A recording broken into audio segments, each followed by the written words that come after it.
Hey, what's up everybody, this is episode Work 501 and today I wanted to show you guys a Zane build that allows you to have unlimited ammo with pretty much any weapon in the game, including rocket launchers. And specifically with this build, we are going to be using some of the strongest rocket launchers in the game, and with having unlimited ammo with those launchers, they just become extremely powerful. Now this build is more specifically built for mobbing, but it's still pretty good against most bosses, and it has a really high survivability with a ton of lifesteal. So I would consider this one of my new favorite builds, and I would also consider this one of the strongest mobbing builds in the game, and I think one of the strongest overall builds in the game, which a lot of you guys know that usually isn't something you would say about Zane builds. So let's go straight into the talents. Now this build does have quite a bit of requirements, but the talents are pretty straightforward themselves. So you're going to be wanting to go down to the doubled agent tree because you're going to need the double barrel capstone talent at the very end. So we're going 5 out of 5 out of this first talent that I'm not going to try to pronounce right now, which is whenever one or more of Zane's action skills are active, he gains increased gun damage for each action skill, and they're going to be up a lot of the time, so that's 40% gun damage increase when they're active. Pretty big increase. We have a 25% magazine size increase, and this is more specifically for a few of the launchers, specifically the lump that I'm using. It will actually let you shoot 2 shots of it before you have to reload, which is a very big deal for certain rocket launchers like the lump.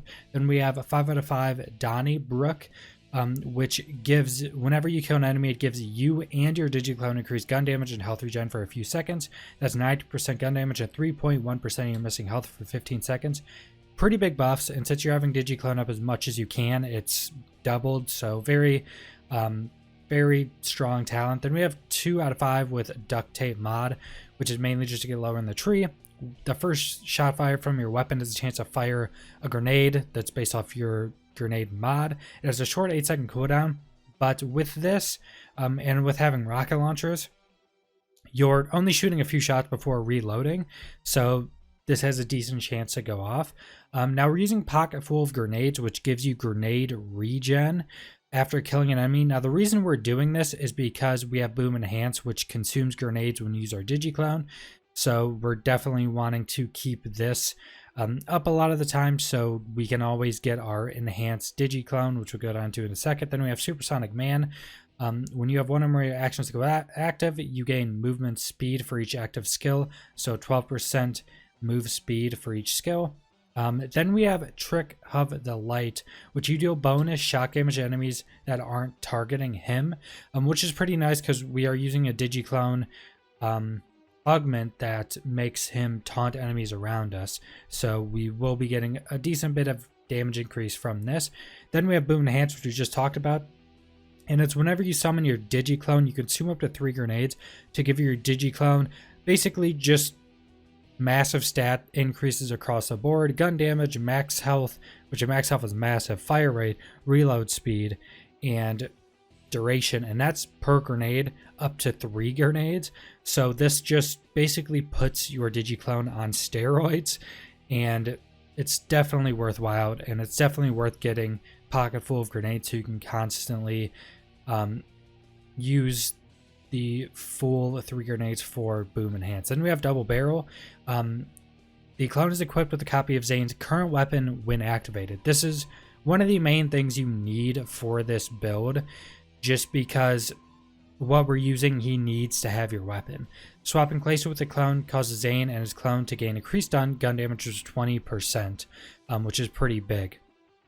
Then we're using digiclone. We're using, I don't want to pronounce that either.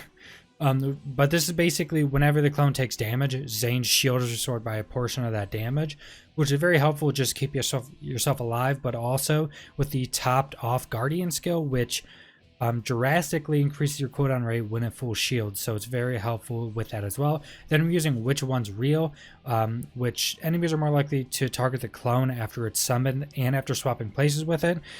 So it's basically like a soft taunt to everything around it, which helps a lot with keeping us alive, and with Trick of the Light to get that extra damage with that. Then we're going into Hitman. We're going 5 out of 5 Violent Momentum. Your gun damage decrease while moving, and the quicker you move, the higher the gun damage. This will also be getting buffed in the future, so that'll be nice. 5 out of 5 Salvation. Kill skill after killing an enemy, Zane's weapons gain lifesteal for a few seconds. With constantly shooting rockets, this is 12% for 15 seconds, so when you're mobbing, you basically always have this up. And using rocket launchers, this heals you very quickly.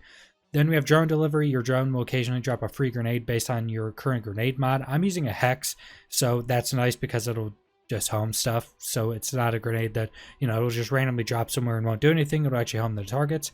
Cool Hand is very needed. This is actually one of the strongest talents in the build, because you're using a rocket launcher that you have to constantly reload with unlimited ammo, so having really big reload increases is going to be super helpful. So 13% baseline, and then 20% extra after a kill for 15 seconds. So that's out most of the time when mobbing.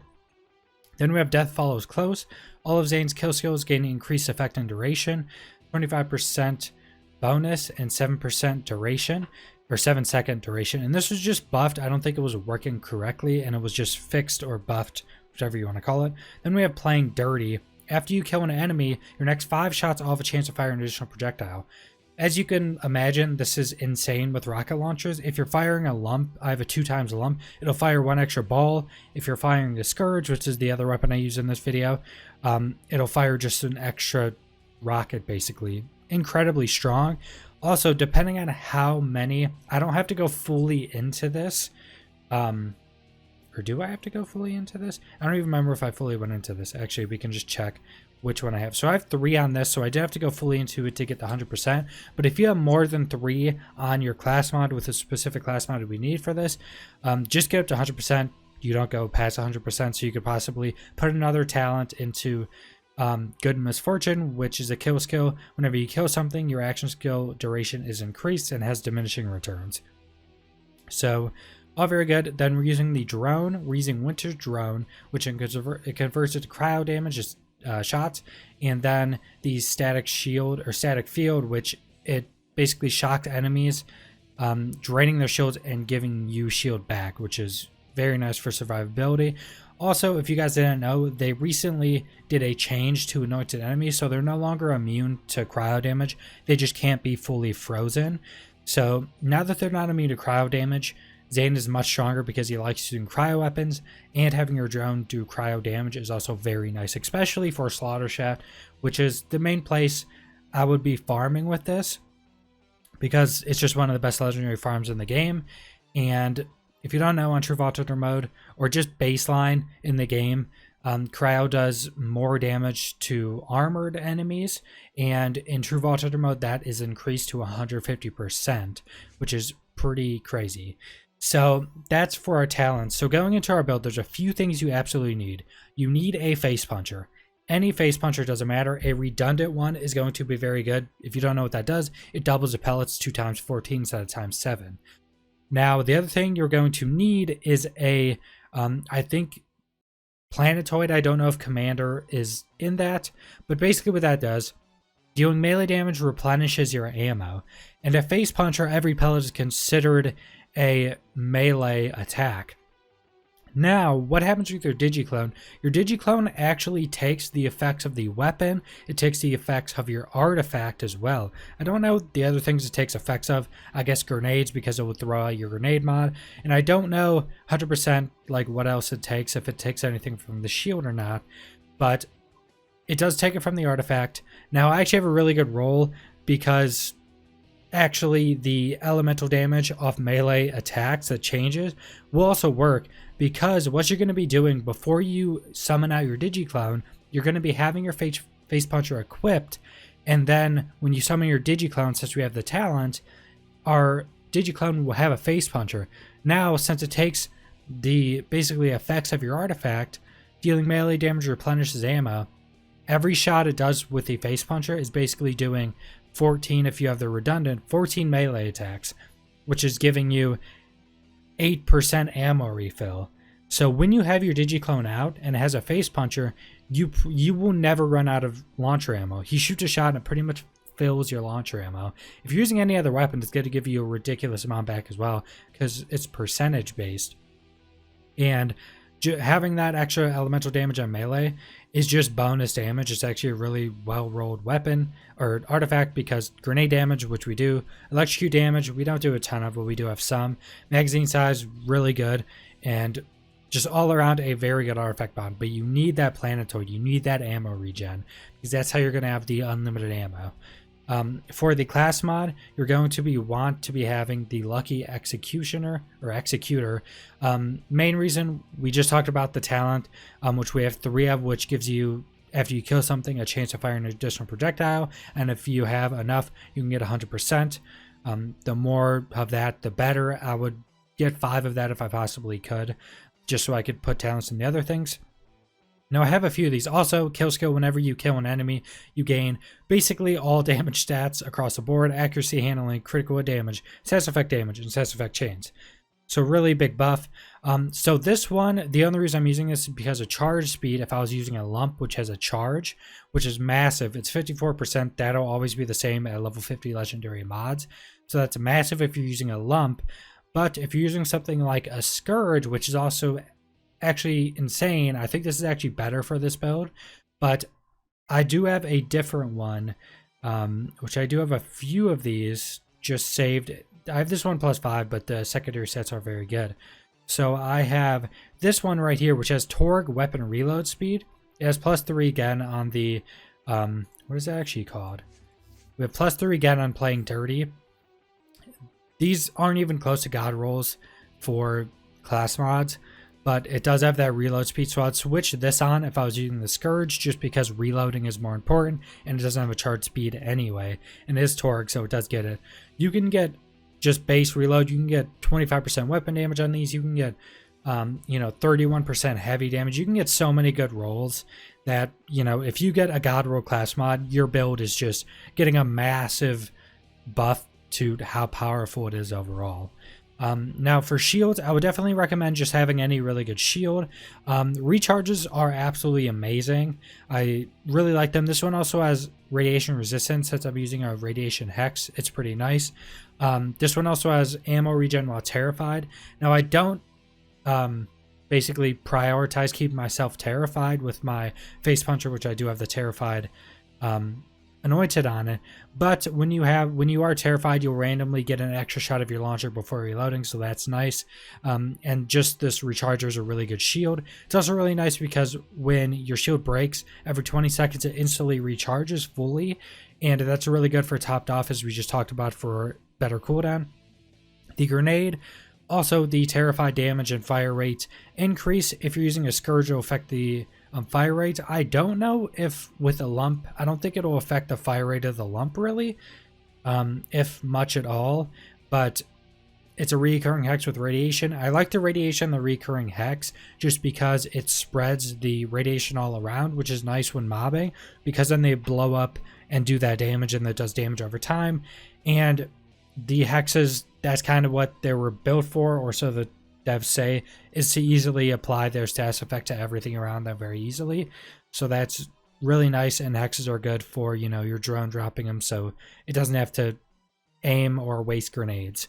So then we go into the main weapons. Lumps are really good. I'm using Cryo because Cryo is just really nice, and it does so much damage against armored targets. It now does damage against anointed, so overall good. You can use different elements if you want to farm other different enemy types. You can go, because lumps come in every element. I think Scourges only come in kinetic, which is no element, cryo, and I think we have another one. I think there's a third, but I'm not exactly sure on the Scourge. You can also use hives if you want. These come in radiation and corrosive, which is on this one. I would say this is weaker than the lump and the Scourge, but this is probably the third best. All really good rocket launchers. The lump, always try to get ×2, massive damage increase. Now for some of the anointed, the lump is okay because this anointed would actually be being used, but this anointed is probably the best you're going to get, which is after swapping place with your digiclone, weapon damage decreased by 130%. Now, this used to be not a very good talent. It was completely doubled. I think it was 75 before. I don't remember the exact amount before, but it was pretty much doubled up to 130%. So every time you swap places with your Digiclone, which you already want to do because we have synergies with other talents, you're getting 130% weapon damage. Massive. This thing, I think this is why also that this seems so much better to me when mobbing. Even in the video you'll see, this thing destroys stuff. And that's pretty much a weapon you want to use. And we already talked about the face puncher. So that's pretty much the entire build. Basically just have out the face puncher, pull out your Digiclone, and then switch to your launchers and just spam rocket launcher shots until your Digiclone is down again. When you can put your Digiclone back up, pull out your face puncher, pull that back out. Always have your drone up as much as you possibly can as well for that extra damage, all the extra buffs and stuff. And that's pretty much the entire build. So subscribe if you want to see more Borderlands 3 content. Leave a like if you liked the video. Leave a comment down below what you think about this build. If you have any questions about where to get any of these items, any questions about how the build works, leave it in the comments. I'll try to reply to everybody. And thanks for watching.